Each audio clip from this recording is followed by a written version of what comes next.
ఉత్తరాంధ్ర చలితో వణికిపోతుంది. జీమాడుగుల్లో చూసుకుంటే రికార్డు స్థాయిలో 2.7 డిగ్రీల సెల్సియస్ ఉష్ణోగ్రత నమోదైంది. ఇది అల్లూరు జిల్లాలోని ఒక ప్రాంతం. అదే రీతిన అరకులోని, అలాగే ముంచుంగుపుట్, డుంబురుగుడలో కూడా 3.7, 3.6 డిగ్రీల సెల్సియస్ ఉష్ణోగ్రత నమోదైంది. ఒక రకంగా చెప్పాలంటే చలితో ఉత్తరాంధ్ర అంతా వణికిపోతుందని చెప్పుకోవచ్చు. అల్లూరు సీతారామరాజు జిల్లా, పార్వతీపురం, మన్యం జిల్లాలో చూసుకుంటే గిరిజనులు చలి కారణంగా చాలా ఇబ్బంది పడుతున్న పరిస్థితి.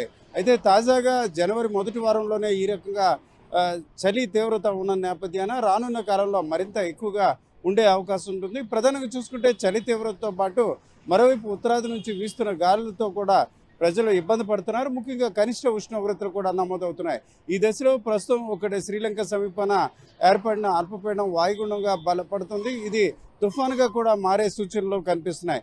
ఈ దశలో ఈ శనివారం, శుక్రవారం రాత్రి నుంచి కూడా వర్షాలు కురిసే అవకాశం ఉంది. ఈ దశలో ఒకవైపు చలి, మరోవైపు వర్షాలు కురిసినట్లయితే ప్రజలు మరింత ఇబ్బంది పడే అవకాశం ఉంది.